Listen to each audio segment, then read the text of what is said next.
You are now joining Children of the Watch. That's right, it's the number one after show for all things Star Wars television. I'm your host, Alex Maxwell, and joining me as always is... Mac Lacey. Alex, this was such a good episode. We are here for our Part 5 breakdown.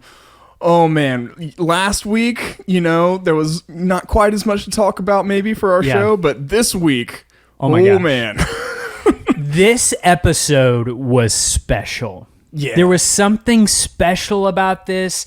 Of course, there's going to be spoilers talking about this. We are an after show for all things Star Wars television. So if you have not watched the episode yet and you're listening for some reason right now, I'm going to spoil some things. So here we go. Yep. Seeing Hayden Christensen back as Anakin Skywalker was so special to me. Yeah. It was incredible. I didn't know if we were ever going to get any more live action material like from that time period, as far as like I didn't know how many flashbacks or anything like that we were doing in this series. And I was, the moment I saw the short haircut with the ponytail and everything, I was like, oh, let's go. It's going to be one of those episodes. Yeah. And I was so glad that it was. I mean, this, like I said, this was something special. I think it's something that we're going to look fondly back on in a few years. Like this is going to be one of those episodes that we think about a lot going forward into the future of Star Wars that we'll come back to a lot. Like there's been some notable episodes already with The Mandalorian and that one episode, those two episodes of the Book of Boba Fett. It just felt like it was on another level. It felt like it was really contributing to the Skywalker saga in such a huge way. Yeah. And like, for people who maybe like feel like sometimes, if you know that a character's not going to die, you feel like there's no stakes. I feel like this episode proved like there are huge stakes to be had. Exactly. In telling stories that you already know the end point for characters. Right. There's so much of a journey, just like more an emotional journey between what Anakin and Obi-Wan are feeling that we got a glimpse into. We've been getting flashes of it here and there ever since their initial kind of conflict in Part 3.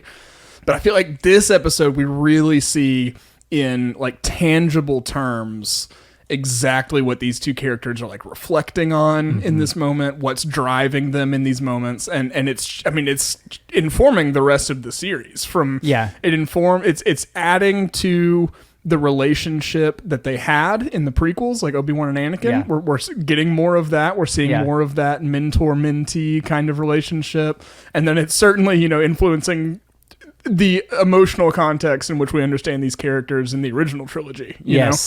So like you said, there's so much, even if you know kind of the ultimate fate of a character, there's so much still at stake just in those internal battles. I feel like Obi-Wan and Anakin are locked in more of like a spiritual battle than anything. Like it's mental, it's emotional, but like it's spiritual. It's these two kind of champions of their respective sides of the Force, and it's their battle. And I think it's kind of a little microcosm of like what's happening in the galaxy at large. So yeah, I love that. And it's also doing such a great job of bridging the prequels to the original trilogy in a way that we haven't really seen before. I know like there's Star Wars Rebels, Andor's coming out, Rogue One, but this has done such a great job of bringing the prequels and bringing the original trilogy and making them shake hands. Yeah, exactly. And so this episode was like the prime example of that, and I can't wait to break it down. So if you are a new listener, maybe you just found us, we are an after show that does scene-by-scene breakdowns of every episode of Star Wars television, and then we also have very fun voicemail hotline episodes where you guys can call in with your thoughts and your theories and speculation to our hotline number, and you can find that in the show notes, but it's also, I'm going to go ahead and say it, 205-259-6675. Make sure you call and keep it under 3 minutes. Tell us your name and where you're from. And if you mess up, just hang up and try again, and we'll use your best one there. So definitely call in, because I think there's going to be a lot of voicemails for this one. Yeah, this one's going to be a good Hello There hotline episode for sure. It's going to be so good. And then if you enjoy those episodes, we're going to have another bonus episode for our Patreon members, and you can find our Patreon on patreon.com/themandalorianwatch to get access to that and so much more, as well as our Discord, which was popping off today. Yeah. And you can follow us on Twitter and Instagram at COTWatch over there. And then you can find some of our merch at keepthewatch.com. We've got a sweet Hello There shirt that you can buy. Use the code Hello There, all capital letters, to get free shipping in the U.S. Absolutely. Alex, you just handled the business in one fluid motion. It was impressive. I'm ready to talk about this episode. Well, let's just get into it. Let's get into it. So the director of this episode is Deborah Chow, of course. It's a common theme. It is a common theme. Yeah. And the writer is Joby Harold and Andrew Stanton. Now, this is very interesting. Do you know who Andrew Stanton is? Nope. Okay, so he's the guy who did Finding Nemo. Awesome. He's also the guy that did John Carter. All right. Yep. So, like, you're probably familiar with his work. If you didn't know his name, you know of him for sure. So, very interesting that he's dipping his toes into Star Wars. Yeah. I'm curious to see if he's also a writer on the last episode that's coming out next week. So, we'll see. For sure. For sure. So we begin this episode with a shot of the cityscape of Coruscant during the day, matching kind of the opening of the entire series. It's the same place. And so as we begin to pull out, we don't see the Padawans that we saw at the very beginning. Instead, we see a very different Padawan, and it's Anakin Skywalker. Yep. Oh, man. I'm so pumped that we got to visit this time period. I think we've talked about it before, but like by the time we get to Attack of the Clones, there's already been so much that's happened between Obi-Wan and Anakin, you know? Yeah. So it's always good to just get another little glimpse of kind of how that relationship was built, you know? Dude, it was a surreal moment seeing that play out, you know, because the very first time we saw Anakin, Hayden Christensen Anakin, was 2002. I was 12 years old seeing Attack of the Clones. And like, so to see him looking like he did in Attack of the Clones, it just blew my mind. And just to let you know, this flashback takes place before Attack of the Clones. He doesn't have his robot arm yet. Yeah. So really cool. I'm wondering if this is like a day before the movie or just a few days or something. Yeah. That would be pretty cool. Yeah. And I mean, so to me, it didn't seem like they went through a lot of effort to de-age Hayden for this. It didn't bother me. It didn't distract me from the storytelling, you know, but that just a nitpicky thing. I was like, yeah, you look like you're in your 30s or whatever. Yeah, honestly, I wonder if the decision was to not even worry about it because it might be even more distracting to do it. I definitely. You know what I mean? They definitely shouldn't have done any kind of CGI de-aging or anything. I think maybe they could have done makeup more in the hair and makeup department, but yeah. But I thought he looked great. Of course, I mean he was way buffer than he was in Attack of the Clones. Like he's just filled out a little more in his older age. But older age, you know, he's older than when he filmed Attack of the Clones. Fair enough.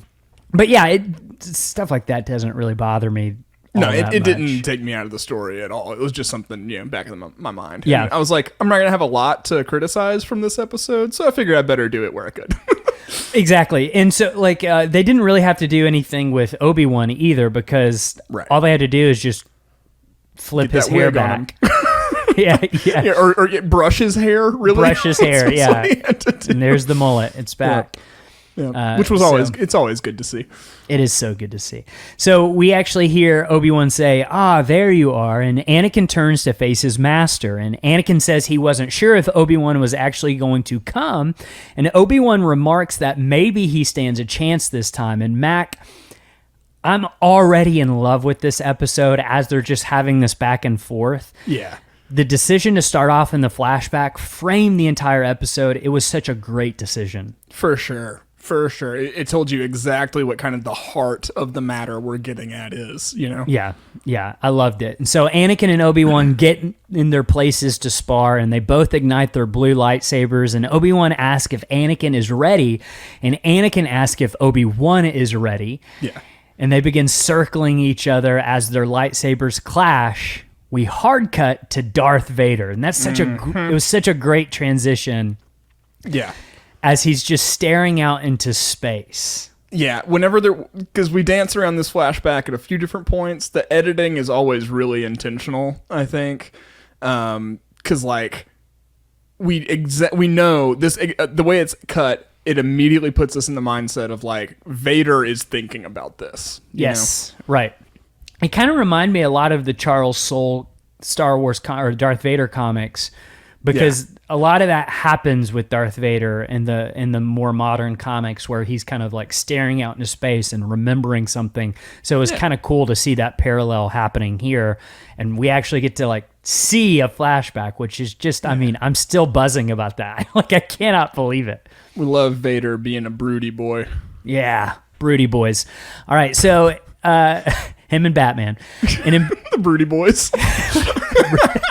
That's their boy band. That's a t-shirt idea. It's their R&B duo. Broody boys.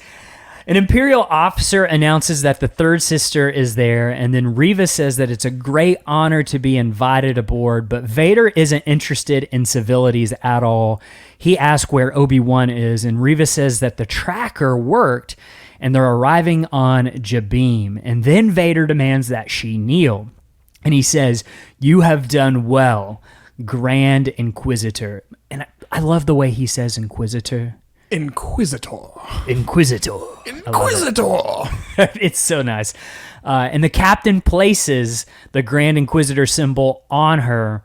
Yeah. And then Vader tells the captain to make way to Jabim. So Reva seemingly has got what she's always wanted. Yeah. On the surface, everything's looking good.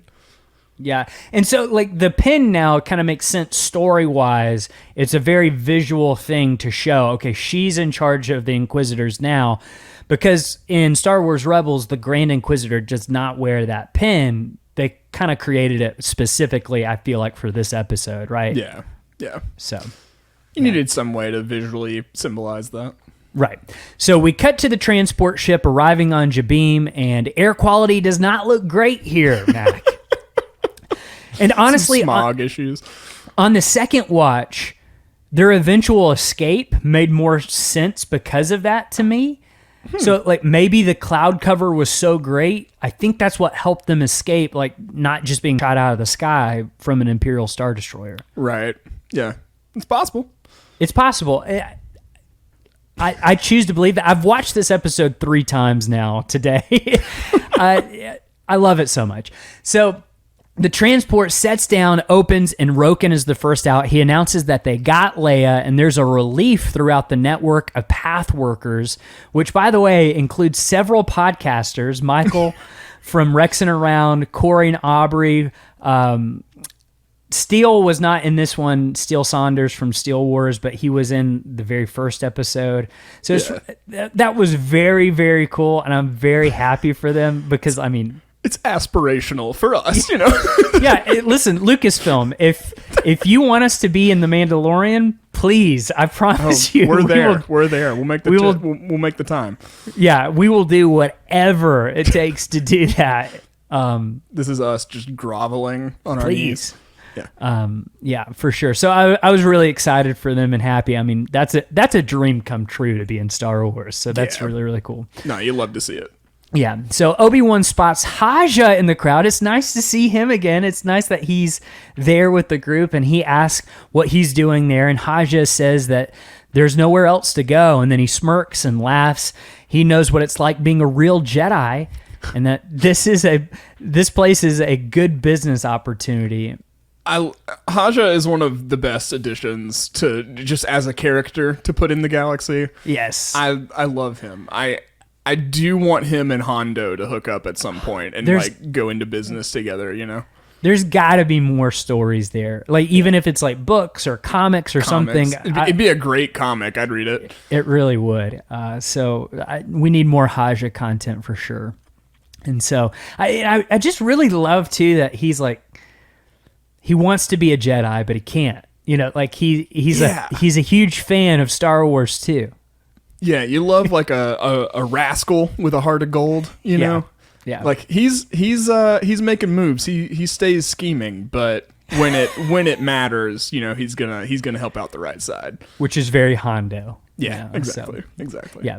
Obi-Wan then speaks with Roken about getting Leia back to Alderaan, but Roken explains that he has to get the people out of there first, and they used an old trade route to get them out, but the window is closing, and they only held it open to help get Leia out, and there's only a few hours left. And I'm going to be honest, I'm not really sure if I understand that plot point. Like, is the hyperspace lane closing? I think maybe Imperial patrols or like a specific, you know, time in which they're gonna, you know, maybe because of the cloud cover in which they'll be undetectable. Or ooh, you know, yeah. I like that. We're making the meteorology of this episode really make sense. Jabim. Yeah. Yeah. So I mean, I don't know. I was just like, okay, I get that they need a way to inject some urgency in here. There could have been a little more explanation, but you know, we'll take it. Yeah, I mean, obviously we want to get to the good stuff, and we don't need a ton of explanation on that. Right. I believe Roken. Yeah. You know, whatever he says, I believe it. I mean, they're kind of in a hurry. It's not like they're going to stop and, you know, catch Obi-Wan up on the last 5 years or whatever. Right, exactly. So then Obi-Wan looks at a family nearby and agrees to do anything he can to help. And then we cut back to Vader just staring out into the vortex of hyperspace. And I love. It's framed the same way that the beginning of the episode is framed, where Anakin staring out into Coruscant, Darth Vader staring out into hyperspace. Just got to say, too, the way they made hyperspace look in this episode was really awesome. Yeah. No, it was really cool. And Vader's looking really good. I love this Vader suit. We love our brooding boy. Absolutely. Reva steps to his side and announces they are approaching Jabim, and Vader tells her to lock down the facility, but she pushes back.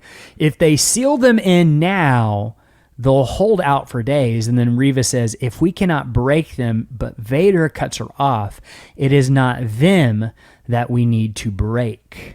Yeah. I think there's maybe like a double meaning there in what he's saying, because he's a smart guy. He can see some things that are going on. He is a smart guy.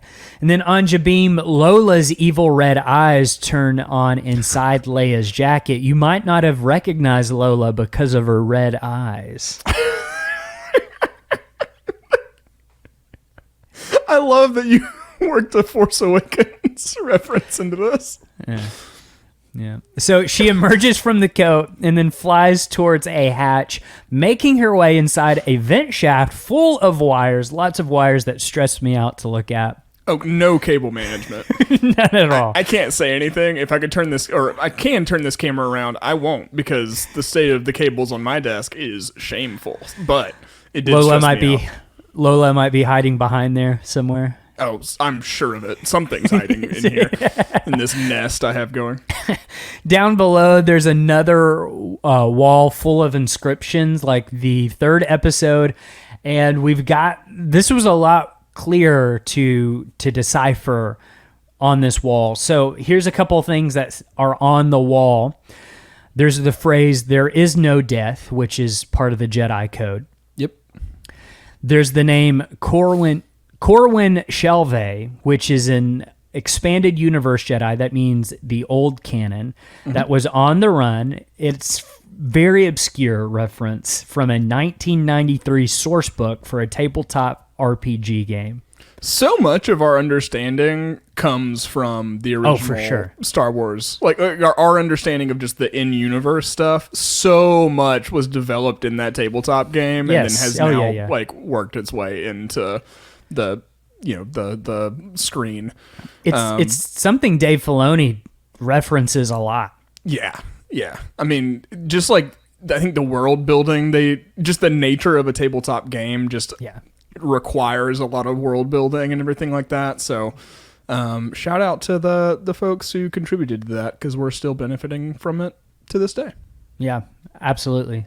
So really cool. There's another name, Tiberius. I couldn't find a reference.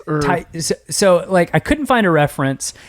And when I would put it into Google, it would want to put the I in there. It is Tiberius, but like it would try to correct it to Tiberius. Yeah. So maybe it's referencing Star Trek a little bit. Like that's Jim Kirk's middle name. I don't know, but there is no one with that name in Star Wars as far as we know, but there is now, and there'll be a million stories about this person now. So that's fun.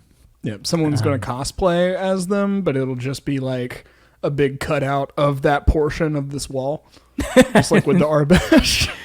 That's a good idea, actually.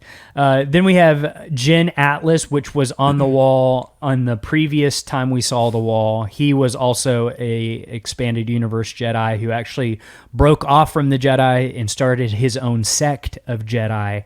And then we also had Roganda Ismarin, who was captured by the Inquisitors, and her son became Lord Nax, and he had lightsabers all over his body. Yep.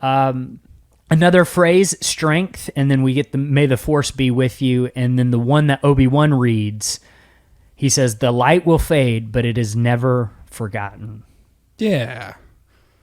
So, I mean, I think that's kind of like a little bit of a thesis statement for the show, you know? Sure. For sure. Obi-Wan then looks to his right to see a crate full of lightsabers, which would be incredible to see. Yep. Yeah. I would just want to stick my hands in there and just feel all the hilts, you know? So I saw a lot of, I'm sure. I saw a lot of people questioning why there's just a crate of lightsabers there. My understanding of this was like, this is the end of the path. This is where you give up being a Jedi and you leave it behind, and then you go live your life, because you don't want to take the lightsaber with you, because that would be like a red flag to everyone. Right. That's probably a Jedi. Yeah. That was my understanding too, or at least something like that. Yeah. You just give it up because you're giving up that life. Right. Yeah. I mean, the lightsaber is kind of like the symbol of office for a Jedi, you know? Right. So yeah, it makes sense. Yeah, he picks up one of them to look at it. It's not none of the lightsabers that I saw were recognizable to me. Did you notice any that? No, I mean, they were all like familiar shapes and everything, but none of them exactly like anybody as I was familiar with. Yeah. And then he looks at another open crate and looks like at an old Jedi robe, the same color of Qui-Gon's. He picks it up. Brown. Yeah. Yeah, that really dark brown. I like that one. Yeah. This one's cool though, because it's got the sleeves cut off. So, you know, like you want to show off your muscles, you still it belonged to a really jacked Jedi. Jedi. He was hitting the temple fitness facility just day in, day out. Every day lifting. Inside the vent, Lola begins cutting. The massive roof over the hangar begins to close, and they all begin to realize that they were tracked. And Obi-Wan says that it's Vader that is coming. And they discuss how he will want them to surrender, but Obi-Wan says he will attack next. He hasn't the patience for siege. And Roken asks, "How do you know?" And then we cut to back to the flashback spar between Anakin and Obi-Wan. Yep. And Anakin pushes at Obi-Wan, but he pushes Anakin back, and he says, you grow too aggressive, Anakin. Be mindful. The goal of a Jedi is to defend life, not take it. There's another clash that has them moving back to back, and Anakin says, "Mercy doesn't defeat an enemy, Master, which is why you're going to lose." Yeah. What a great way to sum up just like the ideological differences between the two, you know? Right? And it tells you everything about their personality. Like Obi-Wan is, I mean, we've talked about it a little bit, but when the lightsaber forms and techniques and stuff, they used to be a little more fleshed out in the EU. There were like different forms that different Jedi would follow and stuff. Obi-Wan's all about defense, you know, he's all about, and that extends from his fighting style to all the other aspects of his life, you know? he's gonna take care of people, protect people before anything else. And Anakin is the exact opposite. He is going to accomplish his goal no matter all what. All offense. Right. Just the best defense is a great offense is Anakin's philosophy. Yeah, and I really love the choice to make this pre-Attack of the Clones. I didn't say this before, but it kind of like takes care of the Ahsoka issue. Like you don't have to feel like you have to include Ahsoka, because I feel like if you did it after Attack of the Clones, people would be like, well, where's Ahsoka? Right. Even though there is a time frame before she came that they didn't, have her. But right. And I mean, this is the time period we know less about. This is where we're missing the most story. Like the development of them into brothers. Like that's already done by the time we're in Attack of the Clones and Clone Wars. Yeah. Oh my gosh. I love this episode so much. So they continue to fight in the flashback, and then we cut back to Vader looking down on Jabim. He orders the attack to begin. 2 transports launch out, and we cut down below where there's a palpable anxiety in the crowd, and Obi-Wan says, everyone, I understand you're scared. The Empire will attack soon. They're stronger than us, better equipped, better trained. If we try and fight them, we will not survive, but we do not need to fight them. We just need to hold them off long enough to get you all out. Yeah. I love... Okay, I want to ask you this. Did this kind of remind you of The Last Jedi? This was like the same sort of setup on Crate that was happening. It did. I think that's for a few reasons. I definitely think the theory that kind of each part of Obi-Wan Kenobi is following the original trilogy or the prequels in the original trilogy. I think that is 100% accurate because, and I think it being reminiscent of The Last Jedi is an extension of that because The Last Jedi was trying to hit a lot of the same beats that Empire did, Yes, for sure. But yeah, it definitely reminded me of that. You love there's this unstoppable force bearing down on you, and all you can do is like a victory in this scenario is us getting out of here alive. And I think that's just a great story to tell. Like that's just that stakes scenario is really attractive to me. Dude, this episode was so good. Oh my God. From 5 a.m. to right now, I've been just grinning like an idiot all day long. Yeah. This episode was so much fun. So back to the breakdown. He asks Roken how much time they need to open the doors, and he says 3 or 4 hours, but Obi-Wan gives him more. You better be hoping to under promise and over deliver, my guy. we don't have 3 to 4 hours. I don't even think you've got 30 minutes, dude. You need to find a way to get those open. The Empire is here. So I also saw a lot of people asking, why didn't the Empire just fire down an orbital strike? Well, Darth Vader wants Obi-Wan. Right. He's going to kill him for sure, but he wants to be the one to physically kill him. Right. It's got to be by his hand or his robotic hand. Exactly. So, Obi-Wan gives him 1 hour. That's all you got. And then we got to get out of here. And then he turns on General Kenobi side, right? He turns that on a little bit. He was a general in the Clone Wars. And we get to see that a little bit again in this. I mean, Obi-Wan's always been a leader. He tries to lead in the Jedi Council. I think he's a good influence. He always tries to influence, the people and events around him. And you see him for the most part in this series just kind of be along for the ride. He's called on to help and everything, but it's really I'm just trying to make it through this. I'm not trying to step up. We're trying to just do the job and then we're done. This is the first time you really get to see him step back into that role. So, I like the steady development of kind of him re-becoming Obi-Wan, There's still a big, and I'm sure we'll talk about this at the end of this breakdown, but there's still a huge question we have, I think, that we haven't touched. Yeah. Qui-Gon has been, I really thought Qui-Gon was going to be instrumental in Kenobi's kind of, not redemption, but stepping back into his purpose and who he's supposed to be. And it just hasn't been present. And I really wonder if maybe there was some stuff last episode that we cut out and are saving to tell in a different season, you know? It's going to happen next episode. It's got to. What if it doesn't, though? It's got to. They set it up. There's no way that we don't at least, like, by the very end of the episode, hear Liam Neeson talking. Yeah. You know, because here's the deal. Like, maybe we don't physically see him because that's something that happened in the Clone Wars. Like, there is a set of episodes towards the end of season 6. It's the last 3 episodes of season 6 of Clone Wars where Qui-Gon takes Yoda on this journey to teach him how to become one with the Force and do what Qui-Gon does. Yeah. And it's just his voice, and like it's represented by all this light. Yep. And he hasn't been able to physically manifest his body yet. So I think that's at least on the table for happening here, right? Yeah. I just feel like listen, Liam Neeson came back for the Clone Wars. If he's going to come back for the Clone Wars, he can come back for a live action series. Yeah, I mean, it's not it's not beneath him or something like that. You know what I'm saying? Like, and I'm not saying that like animation is any less like prestigious or anything of a role. But if you're an actor like that who's kind of made his career on screen, you know, as a live action actor, exactly, those projects are going to be more attractive to you than animated projects.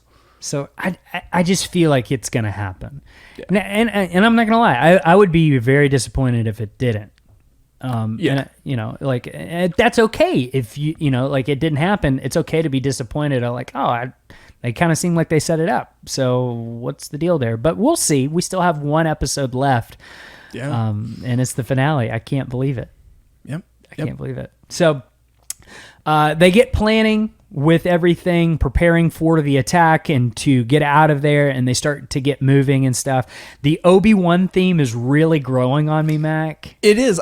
So we haven't talked much about the music in this series, other than that it's been, you know, pretty good for the most part, like in most every area, you know. But yeah, the theme was something that, I mean, John Williams composed it.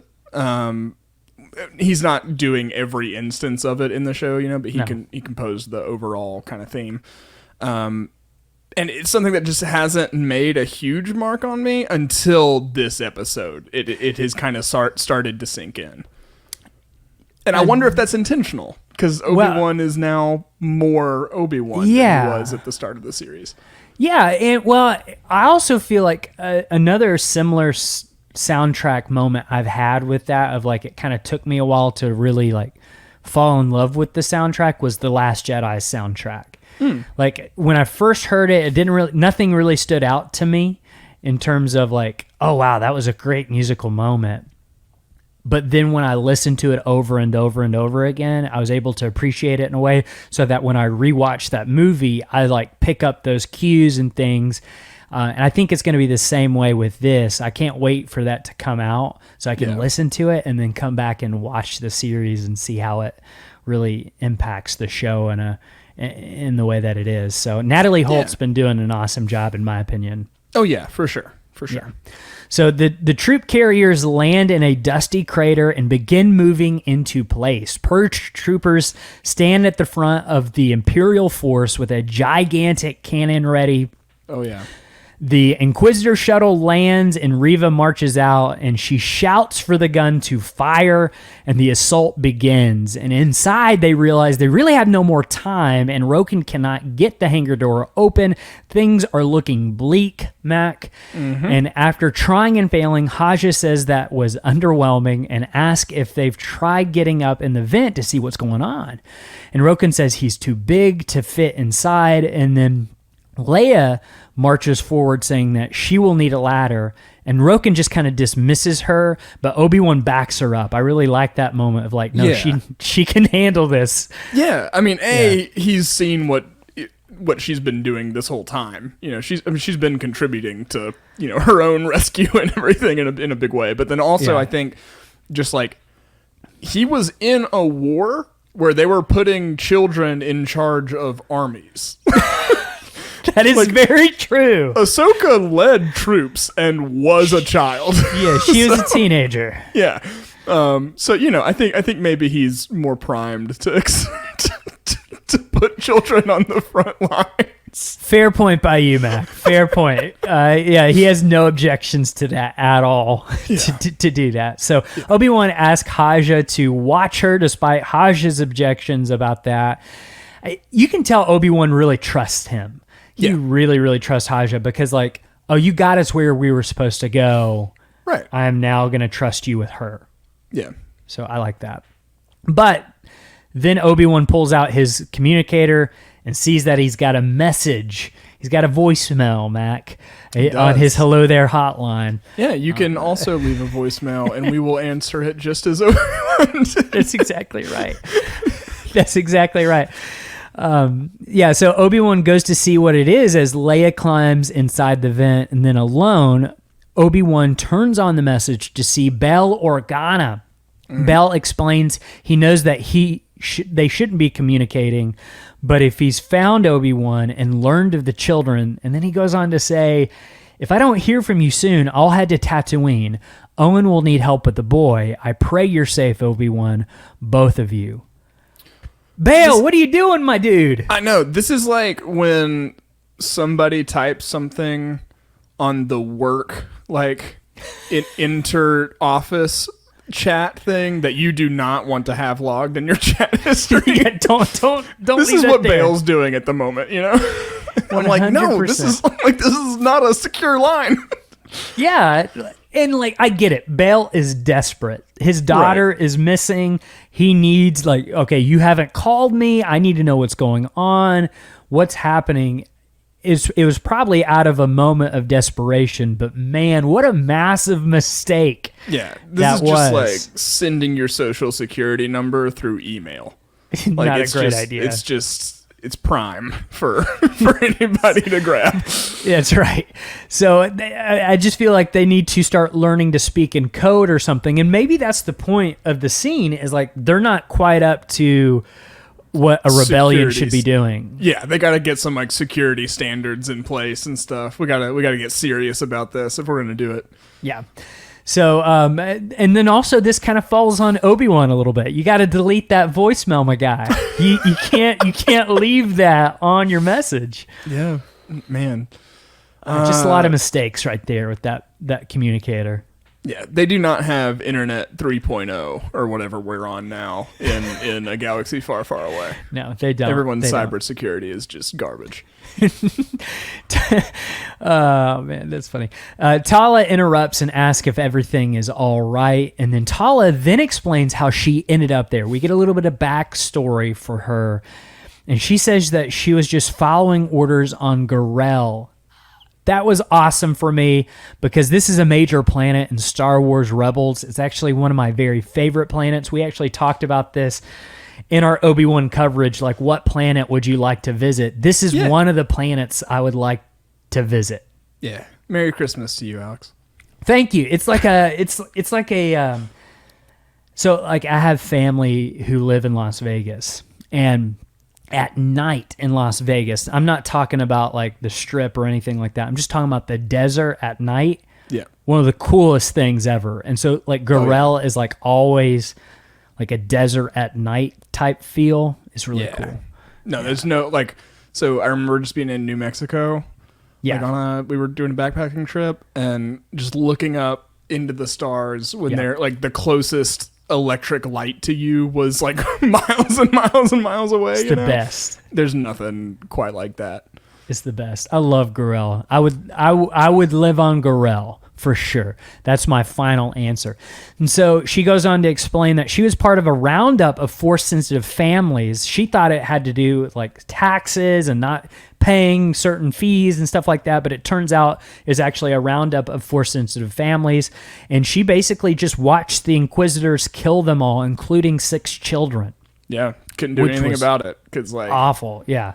Yeah, and I love kind of stories about people who are in the Empire and join it for good reasons and then find out the truth about it. And then I think whatever those individuals do next is always so interesting, you know? Yes. Like, we love Agent Callus. We love Galen Erso. Exactly. Yeah. So, I mean, all those kind of stories are super compelling to me, and I think hers is as well. And it is interesting for her to kind of, like Galen, keep the Imperial role for espionage. Yeah. I love it. So that's when she decided to become part of the Path. And then she shows the inside of her blaster holster and the carved notches, a reminder that she's doing it for them. And then she says, some things you can't forget, but you can fight to make them better. Yeah. Which is... Love that line. Exactly what Obi-Wan needed to hear, too. Absolutely. She also has better marks like on her holster than anyone else in the galaxy has. Normally people are marking their blaster or their holster for entirely different reasons. So yeah, it's for good reasons. We're a fan. Yeah. Roken interrupts them to let them know that they're in trouble. Roken's holding a bowcaster, which is really cool. Yeah, I was like, I didn't know anybody but or anyone other than Wookiees used those. Yeah, so that kind of gives you maybe a little idea. Maybe he's had some run-in with Wookiees, or maybe Wookiees have been a part of the Path. That would make sense because... I would love that. Yeah. Also, I mean, the Wookiees are being enslaved by the Empire during this time. So, I mean, there'd be great reason for them to be involved. Absolutely. I mean, what if that's like the lightsabers that were left there? Yeah. Somebody left their bowcaster there, and that's how Roken got it. Yeah, I like that. I like that a lot. So yeah, he's holding a bowcaster and asks if they have a plan B because that door will not hold. And then Obi-Wan tells them to let the Inquisitor know that he wants to talk to them. And so we see this scene where Obi-Wan is starting to really figure out what Reva is all about. And 2 Hello There Hotline episodes ago, a caller named Kim nailed it. Called it. It is on wax. Like 2 weeks before this episode came out. Kim, well done. And I ever since we heard that voicemail, that thought had not occurred to me yet. And then it's all I've been thinking about since. So good. Seeing it come true was really cool. Yeah, so good.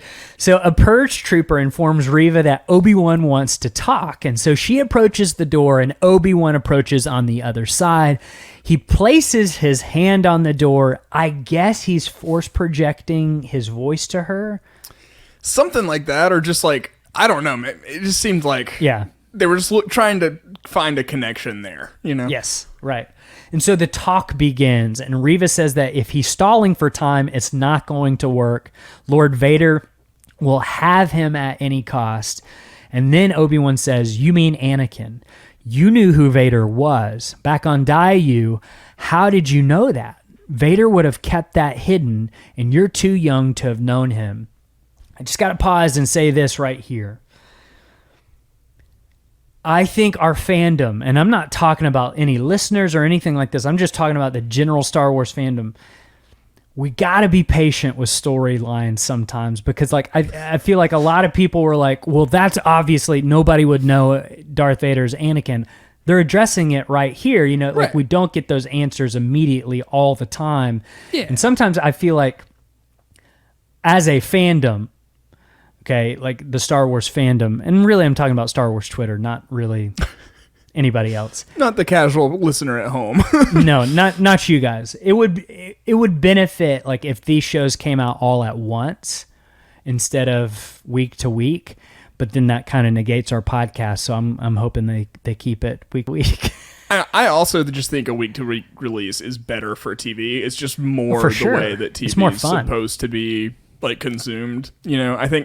I think there are certain things that work great as binges and all that, but I think the true medium of television, that delay in storytelling, living with a story for a length of time, I think that's part of the medium to me. For sure. And I think I always enjoy shows that I'm watching week to week more just because I have more time to think about them, reflect on them. I just get to live in that world longer. Exactly. So, I mean, I don't want them to go to all at once drops, but... No. If they're not going to do that, we do need a modicum of patience.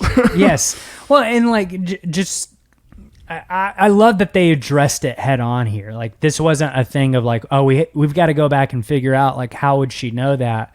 no, this is part of the story, and they were setting that up. Like, she said that on purpose, and she's not supposed to know that. Like, Darth Vader wouldn't be telling people, yeah, I used to be Anakin Skywalker. What's it to you? Yeah. So I have a friend who has not seen today's episode yet, so has only seen part 4. He was actually like complaining to me. He was like, it doesn't make any sense. Like, I think Reva's like working against the Empire, but that doesn't make any sense. What are her motivations? I'm like, you gotta you gotta just hang with it a little bit. We got it. Yeah. Let the story unfold. Yeah. And that's the thing too, with television as well, not every episode's going to be a 10 out of 10. Right. And like, it doesn't, that'd be absurd to expect. Exactly. And so like, this episode obviously is almost a 10 out of 10. I would say it's like a 9.5 out of 10 for me. That's personal. Yeah, I'd put it at a 9 out of 10 probably. For me. But like not all of them can be that great. You've got to have some episodes like last episode to set this one up to make that the greatest thing ever. So yeah. And that was a little aside. So he mentions, okay, how do you know his name? Vader would have kept that hidden. But then Obi-Wan's eyes widen with realization, and he continues, unless you were there. And then Reva angrily says, it doesn't matter where she was, but Obi-Wan continues. The night of Order 66, you were a youngling. That's how you knew him. You saw him. And then Reva says, stop. And he goes on. He says, Anakin killed the others. And she says, that's enough. And he keeps talking. He killed the other younglings, but somehow you... And then Reva cuts him off. Enough. Reva tries to calm her breathing as she flashes back to Order 66. So you were spot on, Mac, in our very first breakdown. Like you said, hey, we're showing this for a reason. This is important. And we come back to it in this episode. Yeah, first shots, first scenes are always really important just to set the tone, frame the show, kind of give, background and everything like that. So I think maybe just as we get more Star Wars shows and more seasons of Star Wars shows and everything like that, pay attention to what they're showing you up front. The very first thing. Yeah, for sure. This flashback is disturbing. So... yeah. It's rough. It's hard. It's what the warning is at the beginning of the episode, Yeah, I was very surprised to see that too. I was like, "Oh no, what's going to happen?" Yeah. I figured that's what it made. Like, oh, we're going back to Order 66, probably. I was worried horrible things were going to happen to Obi-Wan after seeing the fire scene in Part 3, because I'm like that was pretty rough. More, maybe more graphic than I figured we were going to get in Star Wars, but. Yeah, for sure. So, in the flashback, Reva is watching at the other end of the bridge. We saw them running down at the very beginning of the series, like towards the end of that beginning, they're running down a bridge. This is the end of that bridge. And we see the doors open and the blue glow of Anakin Skywalker's lightsaber as the 501st marches behind him. And we hear Reva narrate, I thought he was there to help us. And then Anakin murders the younglings beside her, and we see from her point of view, and she goes on to explain, I tried to help them, but I couldn't. I was too weak. When he left, I played dead, hid with the other bodies, felt them go cold. They were the only family I knew, and he slaughtered them. Yeah. Very rough to see and hear. That's a heavy moment. Yeah. Heavy moment. And, it makes sense for like why Reva is the way that she is. Yeah. Why she flies off the handle, why she's wanting to do the things that she does. She had a very difficult, obviously traumatic experience that she's still dealing with. Right. And I said this in our final prediction show, I believe, leading up to this, but I compared her to Asajj Ventress, and Asajj Ventress had a very similar thing happen to her. Yep. In her young life that kind of turned her to the dark side and stuff. And I just feel like she is kind of setting, like she is that archetype of that character in this show. Like she is playing that same role where she's not necessarily going to jump on the light side again, but right. She's motivated by her own reasons and she has her own goals. She's primarily interested in her. Yeah. And whatever path or side of the Force gets her there, that's what she's going with. Very, very Ventress. I think also like now it's clear why Reva shows up in this show. Like she's a foil to Obi-Wan in a lot of ways. For sure. She's somebody who Anakin has also, greatly harmed and damaged, just like Obi-Wan. And it's kind of the flip side. Like, this is the worst case scenario. This is what could have happened to Obi-Wan, She's also grief personified for Obi-Wan. Yeah. Like, she is the living embodiment of all the mistakes that Obi-Wan made. And she even kind of alludes to this in what she's about to say. Yeah. So Obi-Wan realizes the truth and he says, you are not serving him, are you? You're hunting him. Let me help you. And they have this back and forth, and Reva asks if he really wants Anakin dead. And then she asks a harder question. Where were you while he was killing my friends? Yeah. He was your Padawan. Why didn't you stop him? Why didn't you save us? I don't need your help. I don't need anyone. Right. Dang. Yeah. And, that's something that Obi-Wan's been dealing with since Revenge of the Sith. He has been beating himself up about that for 10 years. And so like for him to be actually confronted like with someone telling him like, hey, this is your fault. All this happened because he was your Padawan and you didn't do a good enough job of like stopping him. Right. I mean, like all of this is just solidifying to kind of the attitude Obi-Wan has, both him and Yoda in the original trilogy. They're like, Luke, you gotta kill Vader. Like you gotta get rid of him. And I think maybe seeing like Reva's almost kind of an example in that, like for Obi-Wan, like maybe in the wrong way, because we see like Obi-Wan and Yoda are wrong about their position there. Right. Their position makes sense. It does. It gives a lot of context for why they feel the way they do. Exactly. Yeah. But yeah, I love the layers of all this. Yeah. It's a very difficult thing, obviously. Like this is probably the darkest stuff I feel like Star Wars has ever dealt with. Yeah, because it's just so real. Like this is like obviously the settings and the characters and the events are highly fantasy. They're infused with all kinds of fantasy elements, but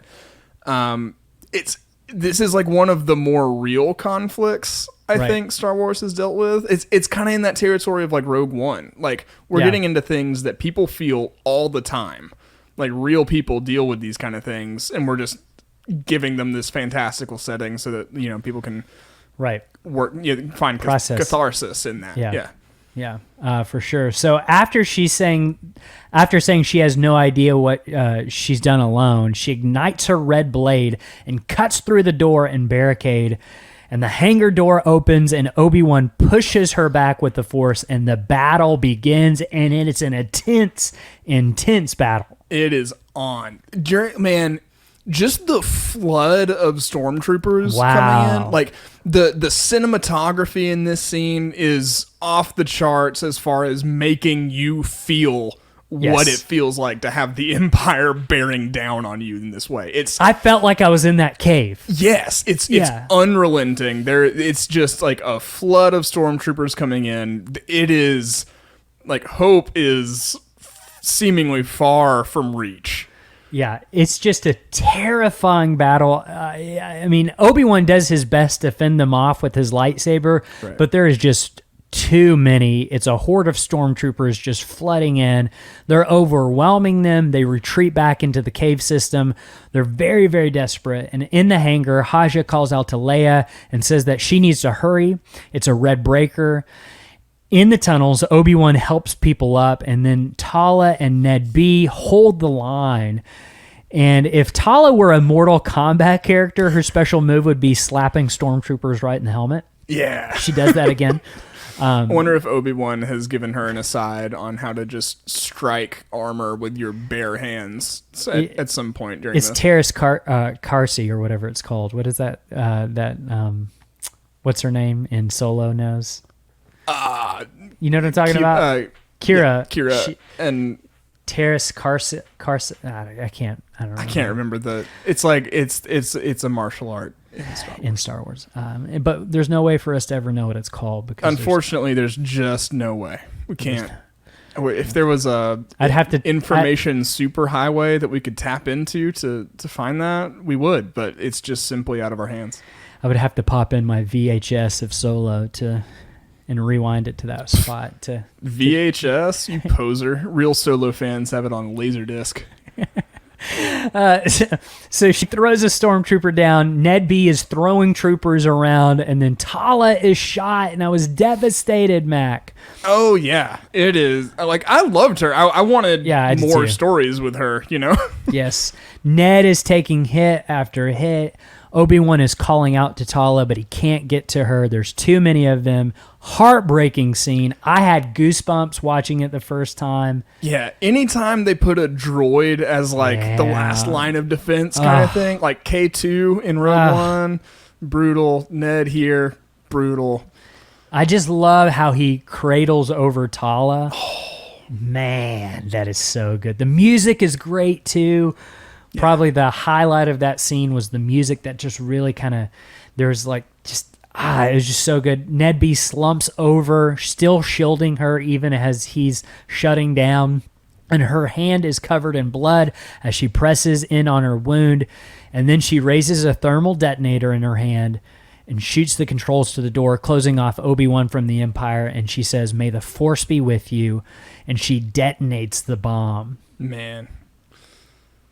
Great scene, but man, just brutal. The stakes are raised. Yeah. So good, though. So good. Her sacrifice. Now, I mean, I know we were joking about Wade and stuff last episode, but man, Tala really is. No, for sure. And so is Wade, but the actual hero of Obi-Wan Kenobi. Tala, she's awesome. And she just did such a great job in the series. And back in the hangar, Obi-Wan staggers in, and Haja asks if Leia is close. And then we cut to Vader. Yep. He is on Jabim now, and he orders Reva to stand down. He knows Kenobi is already his. And then we cut back to the flashback, and Anakin says, "There's no way out, Master." And Anakin has Obi-Wan pinned down, and he says, "Admit you're beaten." I also got to mention, too, I don't know if I'm reading too much into this, but it seemed to me the way Anakin, like Hayden Christensen, was delivering his lines, it was a very Clone Wars animated series way to deliver it all. Yeah. I mean, he said that he had kind of been doing his research. Like, he had watched all of Clone Wars and everything like that, got caught up and everything. So I'm wondering if he got kind of the Matt Lanner kind of the influence there. His voice, like he even kind of lowered his voice a little bit from what it naturally is. He has kind of a more of a higher pitched voice naturally. Mm-hmm. He lowered it a little bit to match Matt Lantner. I feel like in my mind, maybe I'm reading way too much into that. Who knows? The Star Wars in me is telling me that's what was happening, but we'll see. So in that flashback, he's like, "There's no way out, Master. Admit you're beaten." And he's kind of pressing down on him in a very Vader-like way, too. Yep. And then back on Jabim, Roken asks what is wrong, and Obi-Wan says that it's over. Roken tries to reason with him, and then Obi-Wan says, "Vader wants me." But Roken fires back, "If you surrender, she died for nothing. He'll keep coming." And he says, "That's why I have to stop him." And then Obi-Wan hands his lightsaber, blaster, and communicator to Haja. Bless you. Bless me. Sorry. And then he asks him to look after Leia for him. And then Roken asks, "You want to tell me how you're going to fight without a weapon?" And then he says, "There's other ways to fight." And I love this transition into the Alec Guinness Obi-Wan Kenobi. For sure. It's definitely streaming that way. Like there's alternatives to fighting. Right. Yeah. And so like I feel like he's, I mean, honestly, I feel like his plan is to get Reva at Vader. Like now that he knows. So he's Absolutely. like manipulating the situation a little bit. Yeah. I mean, it's just coming down to that strategic thinking and everything like that. I think it is understanding that like, he's not going to beat Vader one-on-one. He knows that. He just fought him. It's just not happening. So he's got to find a different way. And a way had just kind of made itself known to him. Exactly. So back in the tunnels, Obi-Wan enters as the stormtroopers take him and cuff him. And in the vent, Leia continues to work as Lola hides behind the wires. Obi-Wan is brought out to Reva, and they shove him down before her. And Obi-Wan then mutters under his breath, "You're not bringing him to me. I'm bringing him to you." Yep. This isn't over yet. Love that line. Yeah. So good. You can see Reva's thinking it through. She moves closer to him. Obi-Wan continues to whisper, "There are families back there, children. Are you going to let him do it again? What he did to you. We could end this together."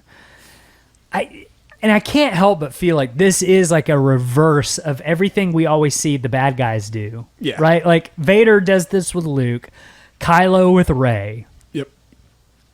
Dooku with Obi-Wan. Obi-Wan.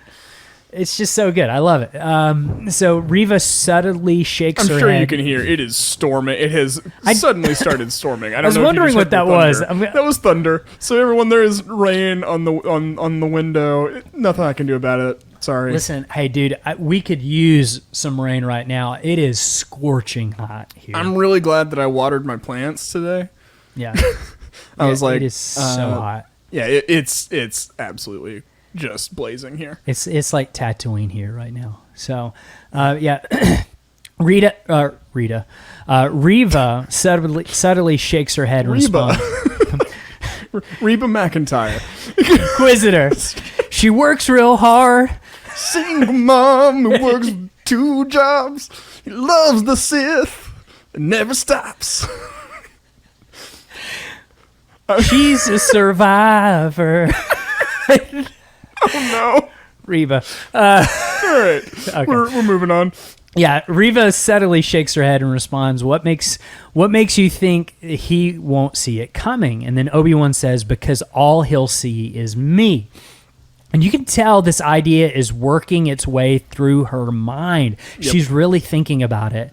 And she walks away from Obi-Wan, and the 2 troopers grab him and lead him back into the hangar, closing the door. And we cut back to the flashback where Obi-Wan was trapped.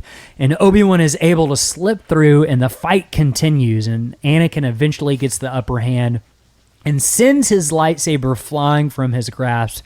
And Anakin smiles, "There, your weapon is gone. It's over." But Obi-Wan is disappointed or just a sore loser. I'm not sure which one. Could be a little bit of both. Yeah. He says, "Your need for victory, Anakin, it blinds you." And this really confuses Anakin. You can see the confusion on his face. But then we cut to Vader now marching on Jabim towards Reva, and he says that he will bring Obi-Wan in himself. And on the other side of the hangar, we see the shadows of Obi-Wan taking out the stormtroopers. So was this part of Reva's plan, to make him go into the hangar so that way he could take care of the stormtroopers himself, or did she account for that at all? It's a great question. I don't know that anybody's thinking through the minutia here. Yeah, it's all kind of happening. It doesn't in real matter. time. Yeah. Obi-Wan runs back to the main hangar, and inside the vent, Leia spots where she needs to fix. And Lola then attacks her, but she's able to remove the tracking fob / restraining bolt that is making her evil. And then meanwhile, Vader marches into the base where all the dead stormtroopers lay on the ground, and Reva watches him. Back in the vent, Leia is able to fix the hangar doors, a little like Anakin Skywalker, episode 1, a little bit. A little bit. They open finally, and the refugees run towards the transport. And Obi-Wan runs to Leia to hug her, and she asks where Tala is. And with a sad look, Leia learns the truth. Back in the tunnels, Vader marches forth and enters the hangar as the transport begins to take off. And this scene is so crazy. I know. Oh my gosh. Finally, everybody who's played The Force Unleashed and has been wanting this scene to be in live action finally get their wish. Sorta. It's not quite a Star Destroyer. Not quite. But, it's a Skywalker ripping a ship out of the sky with the Force. So, yeah. we'll take it. With the Force, he stops it from taking off. Just incredible. I would say the biggest criticism for me for this episode is really, I feel like in really the series, the CGI looks kind of bad. That's fair.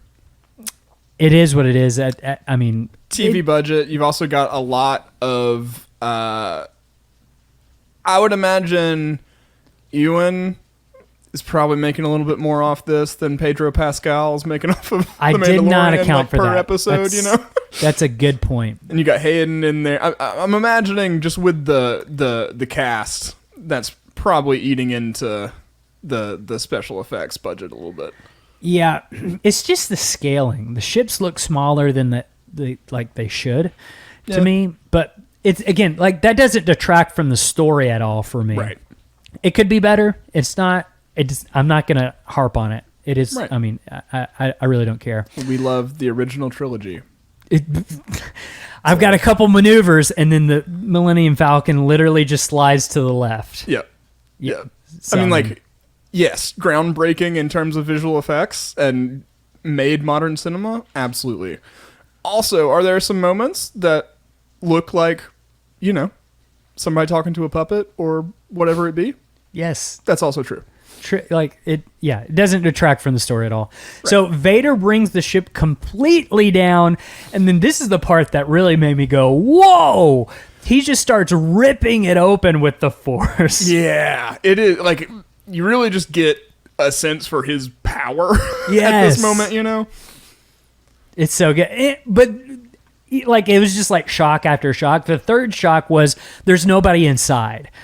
And I love this fake off. Behind it, a second transport takes off and gets away just in time. And it's just perfectly tying back into Empire Vader is so just dead set on victory, the objective. He's not even going to take the time to like look around, Yeah, and this is the part that screamed Empire Strikes Back to me the most when he's marching through the Hoth Echo Base to get the Millennium Falcon, and it takes off, and he watches it. This mirrors it like completely almost. Yep. So we cut back to the flashback, and Obi-Wan is able to dip and dodge Anakin's attacks, and he's able to get behind Anakin and calls Anakin's saber to his hand. And he says, "You're a great warrior, Anakin, but your need to prove yourself is your undoing. Until you overcome a Padawan, you will still be." And then he extinguishes the saber and hands it back to Anakin with a small smile, and Anakin looks humbled.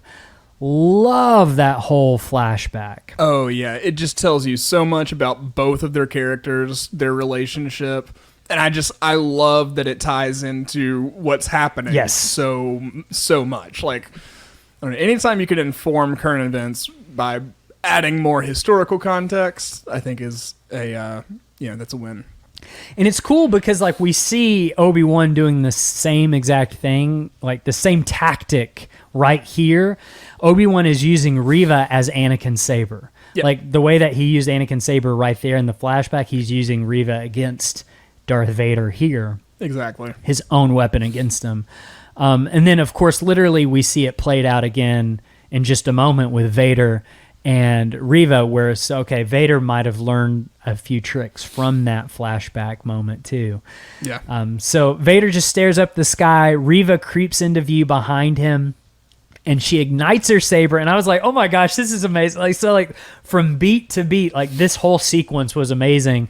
Like her sneaking up, and she just hacks at Vader, but then is frozen mid-strike, and slowly he turns and holds her frozen in the Force and says, "He was wise to use you against me."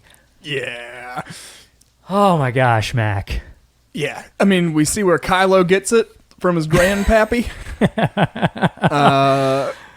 Oh, dude, this showed me, like, I love seeing Vader in this whole thing. Yeah, like just getting to see him actually in action and like in control. Yeah, just he's not worried about a thing in this moment. Right, just unstoppable.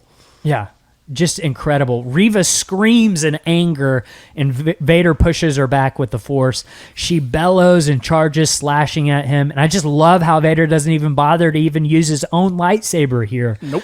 He just uses the Force to block her blows and moves out of the way. He's really nimble. He's agile for being that big and being so mechanical. Yeah, and she eventually ignites the other end of her blade to attack and begins spinning it. And with the Force, Vader stops it from spinning. I love that too. Just terrifying. Like he's just manipulating every aspect of the fight without even he's barely lifting a finger. It is so good. And then pulls the blade to himself, detaching the saber from itself, and then he tosses one into her, keeping the other. I just love it. He's not even going to do her the honor of dueling her with his own saber. He's going to use hers. Right. It's just disrespectful. Yeah. I got the sense while watching this though. I mean, he's letting this go on for a while. Yes. Don't you think he's kind of savoring the chance to have such an opponent? He doesn't get a fight like this most of the time. No. It seems like he's kind of enjoying himself. A little bit. Yeah. For sure. And he allows her to attack him, and he barely moves, fending off her attack. And just when she thinks she has him by knocking the saber out of his hand, he pulls her saber to him, and then the other one, and now he's got both. He's got two red-bladed lightsabers. Which was cool. I mean, very cool. 8-year-old me was I always knew that happened at some point. Now I got to see it. That's the way to play on Knights of the Old Republic as well. Double single lightsabers is absolutely how I play every single time. Every time. I can't help myself. And so he marches. I always do a red one and a purple one. I do a yellow and purple, I think. He marches towards her with both sabers as she is down on one knee. She knows she's been defeated. She's got no chance, and you can see it on her face. And then she flashes back to Order 66. In the flashback, Anakin stabs the younger Reva, and in the present day, Vader does the same thing. So she's already been stabbed before. Yeah. It's it basically is mirroring exactly what happened. Yeah, and Anakin wrenches the blade free, and adult Reva then slumps to the ground, and he says, "Did you really believe that I did not see it, youngling? You are of no further use." And then from behind, our old pal, the Grand Inquisitor, enters. And I'm not going to lie. For some reason, this delivery made me laugh out loud for real. He says, "Hello, third sister." He's so smug. Oh my gosh. For being a lowly temple guard, he really thinks highly of himself now. He really does. Yeah. He really does. And the Grand Inquisitor says, "Revenge does wonders for the will to live, don't you think?" Which is funny because, Maul has already done this. Yes. Pretty much. He just never died after being cut in half because he was too mad. And this is happening. We've got the Grand Inquisitor. But then I think also this is kind of leaving the door open for Reva, maybe. I think that it is. She's done it before, obviously. Right. We don't know the circumstances in which she joined the Inquisitors, but I'm going to guess that but based on one of the students that we saw in the tombs, she brought one of the students in, and then they healed her, and she joined. Yeah. So the Grand Inquisitor goes on to say how her rage was useful, but now it's become tiresome, and so they're just kind of done with her. And then they remove the Grand Inquisitor pin from her collar, and he says that they will leave her where they found her, in the gutter where she belongs. For some reason, he really hates her. Yeah. It seems unnecessary. I don't know. Yeah. And then they leave her there dying. And I feel like people need to make sure someone's dead in Star Wars. Never just leave someone dying like that. Especially nowadays. Just everybody be having near-death experiences and coming back right from the brink. Yep. And so here's the thing, though. There's also a Bacta tank in there. Mm-hmm. It's very possible that she crawls into that thing before next episode to get a little bit of healing going on. But also we have the explanation. She's using the dark side to keep herself alive. Yeah. Just like the Grand Inquisitor and Maul did. We also got confirmation that Powans have 2 stomachs. So there you go. Interesting. Yeah. Yeah. Very Star Wars. We cut to the transport as the ship jostles inside. Roken sits beside Obi-Wan and explains that the hyperdrive is down and that they're closing in on them being the Empire. Back in the hangar, Reva reaches for her lightsaber, but then she notices something in the dirt, the hollow projector disc. Yep. And Obi-Wan senses something on the transport, and he says something is wrong. Reva crawls towards the disc and then turns it on. She listens to the broken message from Bail, but she can't see who it is. All she hears is, if he's found you, if he's learned of the children, I'll head to Tatooine. Owen, help the boy. Reva's face lifts. Obi-Wan then turns to Leia. Roken is asking what's wrong to Obi-Wan, but Obi-Wan says that he's sure it's nothing, but his face says otherwise. Yep. And then we cut to Tatooine. Yeah! And we begin to push on the Lars homestead in early dawn. And we cut to a young Luke Skywalker sleeping peacefully for now. And then we cut to black. End of episode. Wow. Yeah. Incredible episode, Mac. It's just... This is exactly what needed to happen. Yes. After last week, I think. Yes. This is also, like, Reva, the character, has been executed super well, I think. Like, it just confirms that, like, giving her that context, it's super cool to see just somebody come from Order 66 as a child, you know, all the way up through the Inquisitorius just to, like, get revenge. I loved this episode. Like, this is, like I said at the beginning, this was something special. This was something special, and I feel like what we witnessed is not something I ever thought we would be able to get. Yeah. You know, just the return of Hayden Christensen and Ewan McGregor together as Anakin and Obi-Wan. Right. What a good choice to use that flashback sequence as a framing device for the episode. Yeah. Just the direction, the editing, super well done. Just, yeah, like, I felt like a little kid again, you know, watching Attack of the Clones for the first time, seeing Anakin and Obi-Wan like that. Just like, and this was the perfect penultimate episode because we got tons of answers. Yes. And we asked just the right amount of new questions for next episode to be something really special. Yes. And this is it. We've got one more episode left. And they're going to land this plane, Mac, and I can't wait to see how they land it.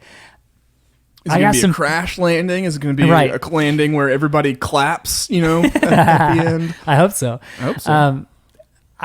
I'm probably going to be clapping whether it crashes or not because that's just who I am, I think. But I got some theories on where this is going, though.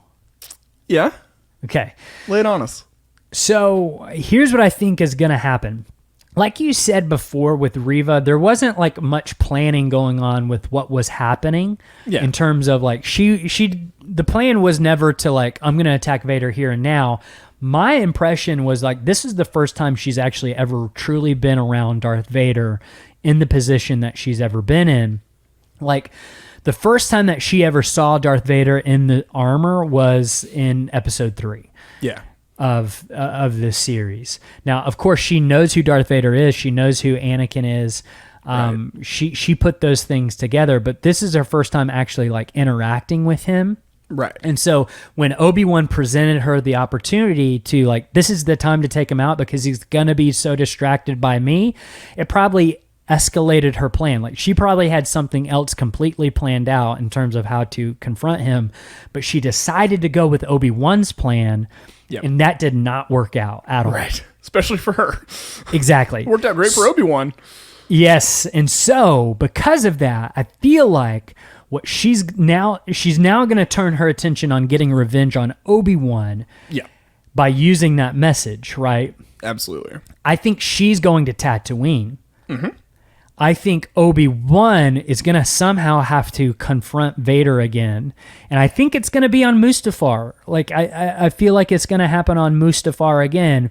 And so I'm wondering if in the finale we get this, like, Owen and Bail versus Reva with Anakin or Darth Vader and Obi-Wan and, like, happening at the same time. Yeah, I mean, we had originally kind of theorized that Reva was going to join kind of at the climactic fight as kind of a dark horse good guy, you know? Yeah, I don't think that anymore. I don't either.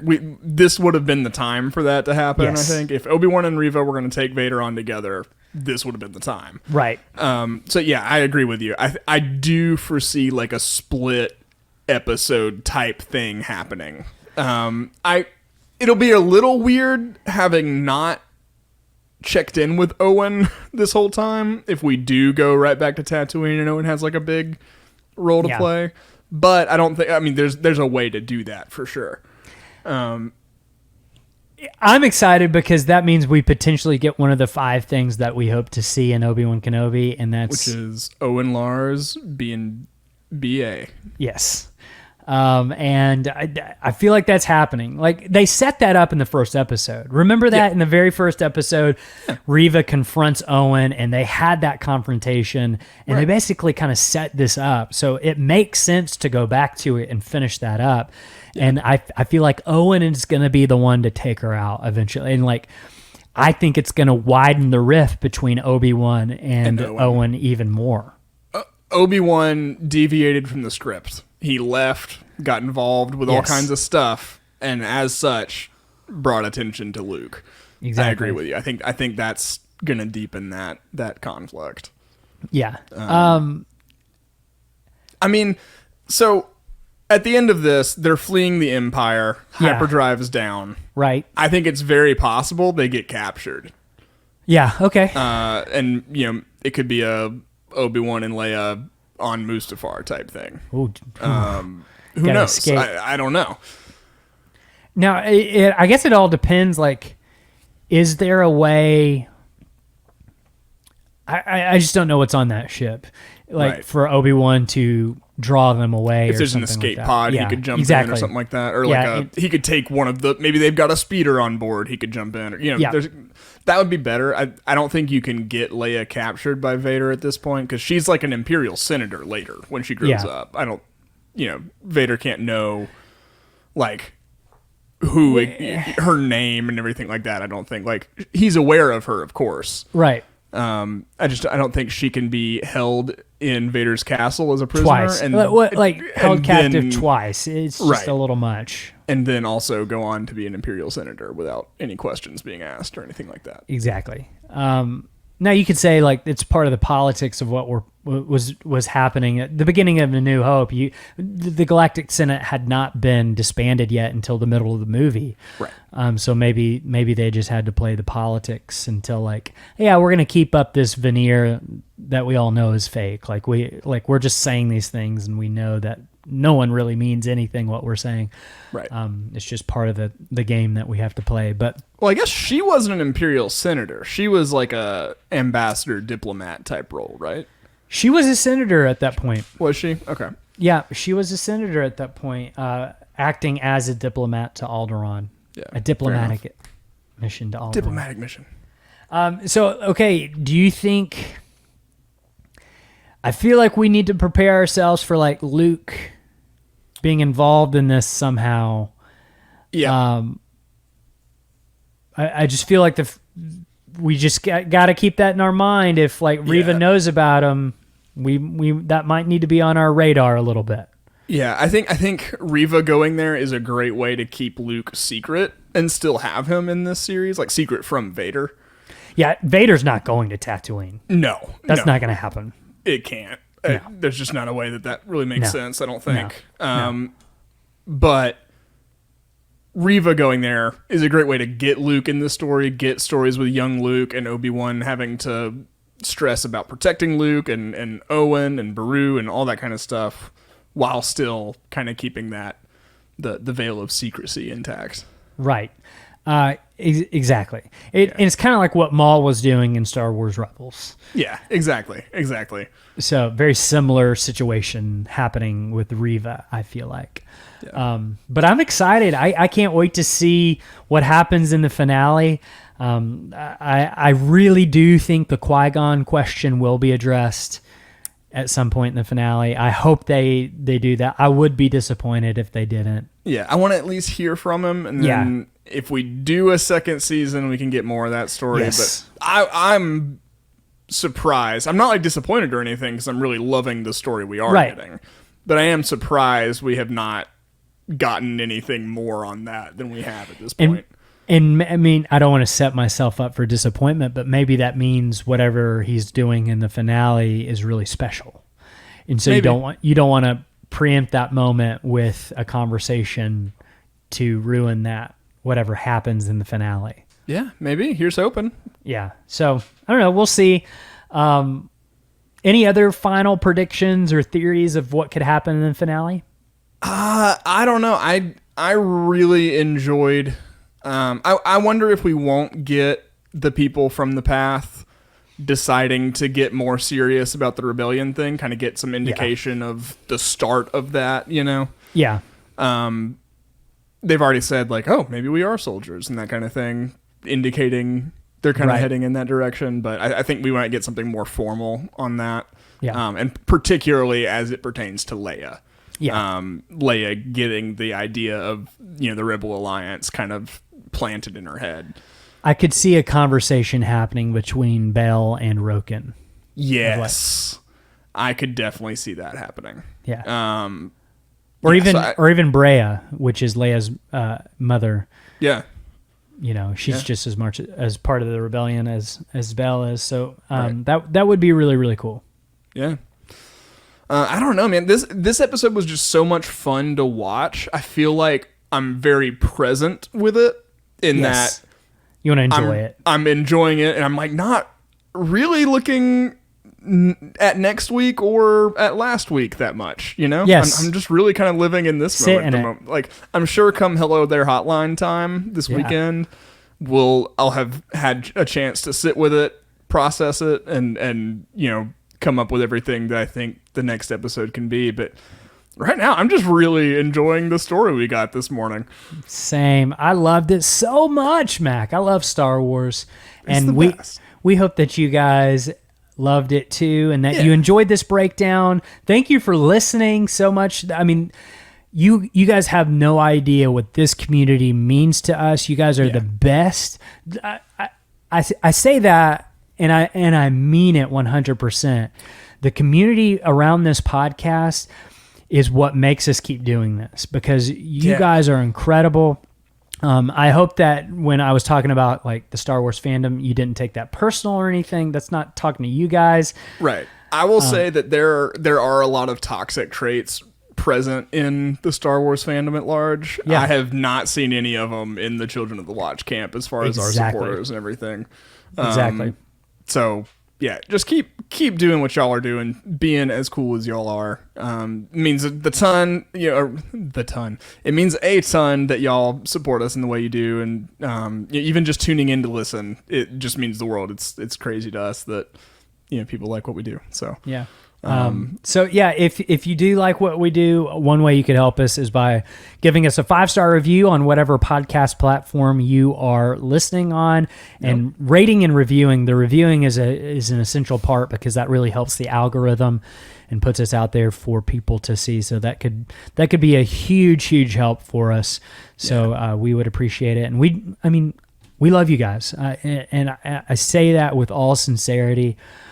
You guys are the best, and this has been such a fun show to break down with you guys. Yeah. And I can't wait to hear the Hello There Hotline theories. So make sure you call in 205-259-6675. Under 3 minutes. Give us your name and where you're from. If you mess up, just hang up and try again. That's right. I think awesome. That's it.